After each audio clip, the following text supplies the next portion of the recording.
Berdoa dimulai. Berdoa selesai. Nah, Ibu mau tanya, apakah manfaat kita berdoa untuk mengawali pembelajaran? Ada yang tahu? Tahu Bu, supaya pelajaran kita berjalan dengan lancar. Benar sekali. Ya, Lina? Supaya pembelajaran hari ini itu masuk ke otak kita dan kita berkonsentrasi Bu. Benar. Kita mengawali doa sebelum pembelajaran itu, yaitu supaya pembelajaran hari ini kita dapat terima dengan lancar. Siap, Ibu.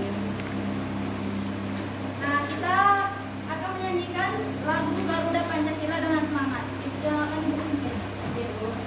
Silakan berdiri.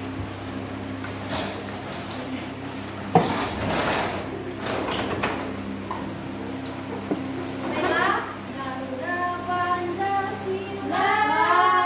Akulah pendukungmu, patriot proklamasi, sedia berkorban untukmu. Pancasila dasar negara, rakyat adil makmur sentosa, pribadi bangsaku. Ayo maju, maju, ayo maju, maju, ayo maju, maju. Jangan duduk lagi, jangan duduk dulu. Kita akan melakukan tepuk PPK dan salam. Yang diikuti oleh Renji. Yuk teman-teman, sebelum kita belajar, ada kita makan PPK dulu. Tepuk PPK. Religius, nasionalis, mandiri, gotong royong, integritas. Salam PPK. Salam. Cerdas, berkarakter, menyenangkan, penuh cinta, hebat. Boleh, Boleh, Bu. Bu. Nah, kita akan literasi pagi ini, siang ini. Ibu ada mempunyai video berjudul Kelinci yang Rakus. Silakan disimak ya. Pada suatu hari, ada seekor kelinci dan dia selalu lapar. Dia adalah kelinci yang rakus. Dia selalu saja makan banyak dan juga tidur lama. Selalu saja makan, makan, makan, dan makan. Makan sepanjang malam, makan sepanjang hari, tapi dia tidak pernah puas dengan apa yang dia makan. Suatu ketika, kelompok kelinci menyerbu ladang sayuran. Semua kelinci makan dengan cepat. Tapi, si kelinci rakus tidak berhenti makan. Salah seekor kelinci mengingatkan, "Hei kau makanlah dengan cepat. Kalau tidak, pemilik ladang akan datang dan melempari kita dengan batu." Si kelinci rakus pun menjawab, "Tolong biarkan aku makan lagi. Aku akan makan banyak. Lalu kita akan kembali." Kelinci rakus yang lapar terus saja makan, makan, dan makan. Kelinci yang lain pun berkata, "Hei kau, makan dengan cepat. Lihat itu, pemilik ladang sudah terlihat. Dia akan segera mendatangi kita." "Oh, tidak apa-apa. Dia belum sampai di bagian ladang ini. Tolong biarkan aku makan. Aku akan makan lagi, makan dengan banyak. Lalu kita akan berlari pulang." Pada saat itu, pemilik ladang mulai mendekat.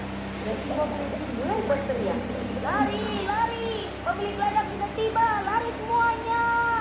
Semua kelinci mulai berlarian dan mulai melompat-lompat menjauh. Tapi si kelinci rakus tidak bisa berlari cepat, bahkan dia tidak bisa melompat karena dia terlalu banyak makan. Perutnya menjadi berat sekali. Semua kelinci bergegas dan melompat keluar dari pagar pembatas ladang. Tapi sebelum Nah, Ibu ingin menanya pada Oci, siapa saja tokoh yang ada di dalam video tersebut? Ada kelinci Bu, terus petani. Nah, apakah yang terjadi pada kelinci tersebut? Karena dia kekenyangan, Karena dia kekenyangan, akhirnya dia tidak bisa berlari ketika petani mengejar para kelinci Bu. baik, benar sekali. Nah, Ibu akan menanyakan pesan moral. Adakah yang tahu pesan moral yang dapat kita petik dari video tersebut? Makan secukupnya Bu. Benar sekali. Nah, dari video tersebut kita akan menyimpulkan bahwa jika kita mempunyai rezeki, maka kita harus mengambil secukupnya untuk kita sendiri. Ya Bu. Nah, pada hari ini kita akan belajar mengenai hak dan kewajiban serta teks eksplanasi. Anak-anak, di sini anak-anak ada yang tahu apa itu hak? Pengertian Ada hak? Bu. Ya, silakan Nina. Hak itu didapat sejak kita lahir, Bu. Benar sekali. Ada yang tahu mengenai kewajiban? Rinci? Kewajiban itu adalah kegiatan yang harus kita lakukan, terlaksanakan.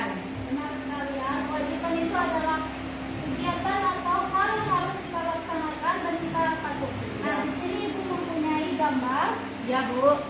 Di sini adalah gambar hak dan kewajiban. Nah, Ibu mau tanya, gambar satu ini termasuk gambar hak atau kewajiban? Kewajiban. Sekali kewajiban Di sekolah, Bu. Benar Membersihkan sekali. kelas. Nah, di gambar 2 ini dapat kita lihat merupakan gambar hak atau kewajiban? Kewajiban. Benar sekali, kewajiban Di rumah. Membersihkan rumah, Bu. Gambar 3 itu merupakan gambar hak atau kewajiban? Kewajiban.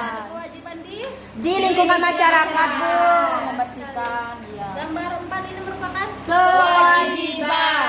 sekali Kewajiban orang di masyarakat. Iya, di rumah masyarakat. Meronda, Bu. Nomor 4 ini salah. Ini nomor 4 merupakan gambar hak. Oh, Hak untuk mendapatkan kenyamanan di lingkungan sekitar, Bu. Iya. Yang gambar kelima yaitu merupakan hak atau kewajiban? Kewajiban. Kewajiban Di sekolah, upacara. benar sekali. Gambar yang keenam merupakan Hak, Bu. Hak mendapat kasih sayang kedua orang tua. benar sekali. Ternyata kalian sudah pintar. Ya, Bu.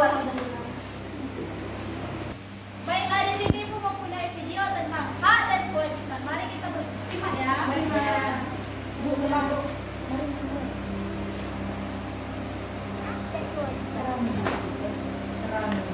Hai teman-teman, salam Neldi. Ada 5 hal yang perlu kita ingat. Nantikan dulu, nantikan. Ngapa lagi? Terang. Tunjukkan dikit. Nah, Hai teman-teman, salam Neldi. Ada 5 hal yang perlu kita ingat tentang hak dan kewajiban. Pertama, hak. Hak itu apa ya? Hak adalah sesuatu yang seharusnya dapat oleh seseorang. Sebagai anak, kita juga punya hak loh. Apa saja ya haknya? Kita berhak untuk bermain dan belajar, mendapatkan makanan dan pakaian, serta mendapatkan pengasuhan dan perlindungan. Kita juga boleh bicara dan memberikan pendapat. Kalau yang tadi itu hak di rumah. Nah, di sekolah kita juga punya hak. Apa saja ya hak kita di sekolah? Di sekolah kita berhak mendapat bimbingan dan pengajaran guru. Jika belum paham, kita berhak bertanya. Kita juga berhak mendapat nilai dan rapor. Selain itu, kita juga berhak bermain bersama teman-teman di sekolah. Kedua, kewajiban. Selain punya hak, kita juga punya kewajiban loh. Kewajiban adalah segala hal yang harus kita laksanakan. Di rumah, kita wajib membantu dan patuh kepada orang tua. Di sekolah, kita wajib mengikuti aturan sekolah dan belajar dengan benar. Di masyarakat, kita harus baik kepada tetangga, menghormati yang lebih tua, dan menyayangi yang lebih muda dari kita. Nah, itu tadi beberapa hal yang perlu kita ingat. Nah, kalian telah menyimak tentang video berikut. Ya, aku akan bertanya, video tersebut berisi apa? Hak dan kewajiban, Bu. Benar sekali, hak dan kewajiban yang harus kita dapatkan dan harus kita Lakukan. Pada video tersebut, hak kewajiban apa yang harus kita lakukan? Baik di rumah, di sekolah, maupun di lingkungan.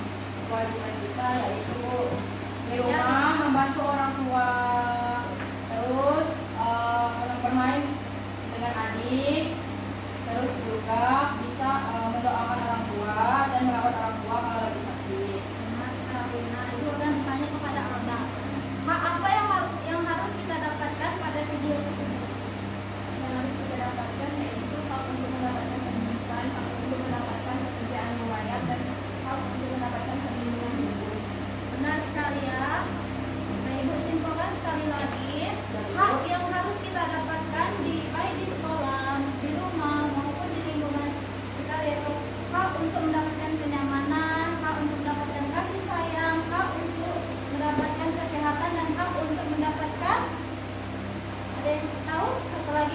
mendapatkan perlindungan. Benar sekali, mendapatkan perlindungan yang sama di depan hukum. Ya, Bu. Akan muncul gas yang akan bercampur dengan magma. Magma yang keluar dari gunung meletus terbentuk di kedalaman 60 sampai 160 km di bawah permukaan bumi. Lalu gas yang bercampur dengan magma tersebut berada di bawah tekanan batuan-batuan padat yang ada di sekitar kawah. Sehingga tekanan ini membuat gas dan magma bergerak ke permukaan bumi dan meletus secara bersamaan. Baiklah, di sini Ibu mempunyai contoh teks eksplanasi. Ibu akan membagikan kepada kalian. Nah, silakan kepada Lina membaca teks tersebut. Oke, saya akan membacakan teks eksplanasi, yaitu yang berjudul Gunung Meletus. Pernyataan umum. Contoh teks eksplanasi peristiwa alam berikutnya yaitu gunung meletus. Fenomena alam ini terjadi karena adanya endapan magma yang ada di perut bumi dan disebarkan oleh gas dengan kekuatan besar. Selain tsunami, gunung meletus juga menjadi salah satu bencana alam yang mengerikan dan bisa menyebabkan banyak korban jiwa. Urutan sebab akibat. Bisa dikatakan bahwa nyaris semua gunung berapi berkaitan dengan daerah kegempaan yang aktif karena berkaitan langsung dengan batas lempeng bumi. Peristiwa alam gunung meletus diawali dengan perubahan tekanan batas lempeng bumi dan perubahan suhu yang drastis. Hal tersebut membuat material batuan di sekitarnya meleleh. Bisa kita sebut dengan magma atau cairan gas. Magma ini akan menginstruksi material di sekitarnya melewati rekahan-rekahan menuju permukaan bumi, bahkan di kedalaman yang relatif. Suhu yang sangat tinggi bukan hanya mampu melelehkan magma, bahkan bisa seluruh material yang berada di dalam perut bumi. Di saat itu juga akan muncul gas yang akan bercampur dengan magma. Magma yang keluar dari saat gunung meletus terbentuk di kedalaman 60 sampai 160 km di permukaan bumi. Lalu gas yang Nah, dari teks tersebut dapat kita simpulkan dampak negatif gunung meletus yaitu rusaknya lahan pertanian, hujan lahar, serta menimbulkan korban jiwa pada lingkungan sekitar. ya, Bu. Nah, Ibu akan meminta kalian untuk menuliskan contoh teks eksplanasi, yaitu ini Lina silakan menulis contoh teks eksplanasi yaitu perubahan energi listrik. Alda menulis teks eksplanasi tentang tata surya dan Oci menulis tentang hantaran benda panas. Ibu akan silakan dimulai. Waktunya habis, Ibu akan meminta Oci untuk membacakan hasil penulisannya teks eksplanasi yaitu hantaran benda panas. Silakan Oci. Baik, Bu. Hasil tulisan saya. Panas disebut juga kalor. Menghantar panas dari satu benda ke benda yang lain terjadi jika terdapat perbedaan suhu dari kedua benda tersebut. Penghantaran panas dibedakan menjadi tiga, yaitu konduksi, konveksi, dan radiasi. Yang pertama itu ada konduksi atau hantaran. Konduksi adalah perpindahan panas yang tidak diikuti oleh perpindahan molekul-molekul dan perantaranya. Contohnya seperti sebuah sendok logam yang dicelupkan di dalam segelas air panas. Lama-kelamaan ujung sendok tersebut juga akan terasa panas. Kemudian yang kedua ada konveksi atau aliran. Konveksi adalah perpindahan panas yang diikuti oleh perpindahan molekul-molekul zat perantaranya. Contohnya saat kita memasak air, terjadinya angin darat dan angin laut dan pemasangan ventilasi pada AC. Kemudian yang ketiga ada radiasi. Radiasi adalah perpindahan panas tanpa melalui zat perantara. Contohnya panas matahari yang sampai ke bumi, panas api unggun yang dapat kita rasakan saat kita berada di sekitarnya. Baiklah, tadi merupakan pemaparan Oci mengenai teks eksplanasi yaitu hantaran benda panas. Untuk lebih memantapkan pengetahuan kalian, Ibu akan membagikan LKPD yaitu lembar kerja supaya lebih pengetahuan kalian lebih bertambah. Iya, Bu. Silakan, ini adalah LKPD, silakan dikerjakannya, Nak. Oke, Ibu.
menggunakan jawaban yang sudah saya buat di kursi tadi, yaitu nomor 1.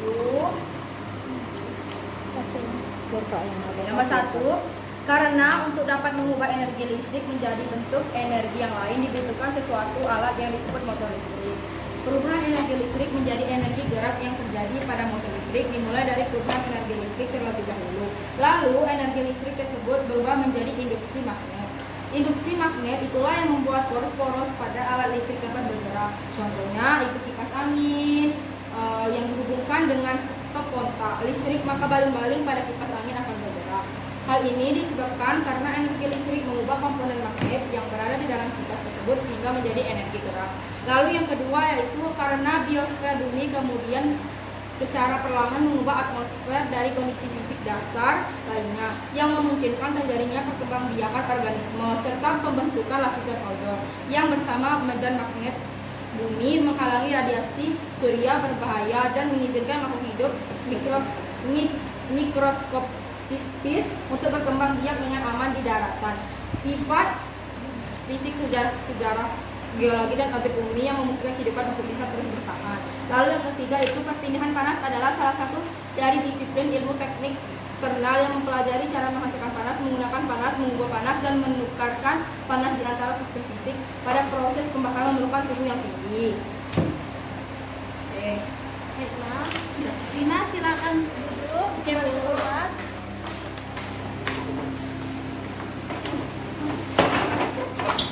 Bacakan jawabannya. Lanjut ke depan. Baik Bu, jawaban saya tentang PPKN ini. 1. Tuliskanlah kewajiban dan hak sebagai warga negara di lingkungan sekitar sesuai dengan tabel berikut. Hak yang dilaksanakan yaitu pertama, hak untuk mendapatkan udara segar. 2. Hak untuk mendapat pasokan air bersih dan lampu. 3. Hak untuk mendapatkan perlakuan yang sama di lingkungan sekitar. 4. Hak untuk menyuarakan pendapat. 5. Hak untuk bebas dari berbagai pencemaran. Sedangkan kewajibannya yang pertama, membuang sampah pada tempatnya. 2. Membantu tetangga yang terkena musibah. 3. Mematuhi aturan atau norma yang berlaku dalam masyarakat. 4. Menjaga ketenangan dan ketertiban lingkungan masyarakat. 5. Mengikuti kegiatan yang ada di lingkungan RT, RW, atau desa setempat. Misalnya, kegiatan kerja bakti, gotong royong, dan musyawarah warga masyarakat setempat. Soal yang kedua, apakah yang dapat kamu lakukan menerapkan tanggung jawab sebagai anggota keluarga? Yang kedua yaitu sebagai anggota keluarga, maka saya mempunyai tanggung jawab menghormati dan membantu orang tua, menyayangi kakak, abang, dan adik, mengerjakan pekerjaan rumah, dan tidak melawan perintah orang tua, membersihkan kamar tidur, dan lain-lain. Sudah Bu? Sudah. Baiklah, udah silakan dibaca cepat. Nah, pada pembelajaran ini Ibu akan simpulkan yang pertama yaitu materi hak dan kewajiban. Hak yang harus kita dapatkan yaitu hak untuk mendapatkan pendidikan, hak untuk layak, hak untuk mendapatkan kasih sayang orang tua, hak untuk mendapatkan kenyamanan di lingkungan sekitar, dan kewajiban yang harus kita laksanakan yaitu hak untuk belajar, kewajiban untuk belajar, kewajiban untuk membahagiakan orang tua kita, dan hak untuk kewajiban untuk menghemat energi listrik. Manfaatnya yaitu untuk mengurangi biaya pengeluaran orang tua kita. Yang kedua yaitu untuk menghemat daya energi listrik yang ada di bumi ini. Ya, Nah, itu kaitan pada energi listrik. Contoh-contoh perpindahan energi listrik itu dari energi listrik ke energi gerak. Contohnya yaitu kipas angin yang kita lihat di depan. Ya. Yang kedua yaitu dari energi listrik menjadi energi panas. Contohnya itu setrika.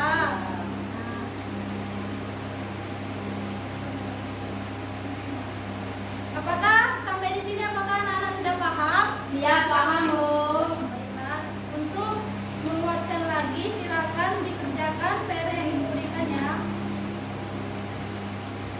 Good. Nah, Ibu akan mengakhiri pembelajaran hari ini.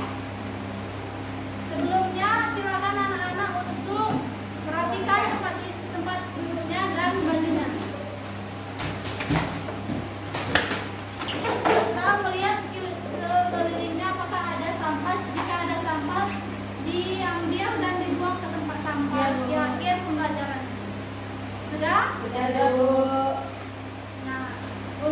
mengakhiri pembelajaran ini, Ibu minta kepada ketua kelas untuk memimpin tepuk semangat dan memimpin doa. Oke, sebelum kita mengakhiri pembelajaran kali ini, kita tepuk semangat dulu ya. 1, 2, 3, tepuk semangat. Semangat. Semangat. Oke, baiklah teman-teman, untuk mengakhiri pembelajaran kali ini, ada baiknya kita berdoa menurut agama dan kepercayaan kita masing-masing. Berdoa dimulai. Berdoa selesai. Cukup sekian pembelajaran hari ini. Semoga dengan pembelajaran hari ini dapat menambah pengetahuan anak-anak sekalian, dan untuk ada kekurangannya silakan ditambah lagi, dipelajari lagi di rumah, dan sampai berjumpa besok.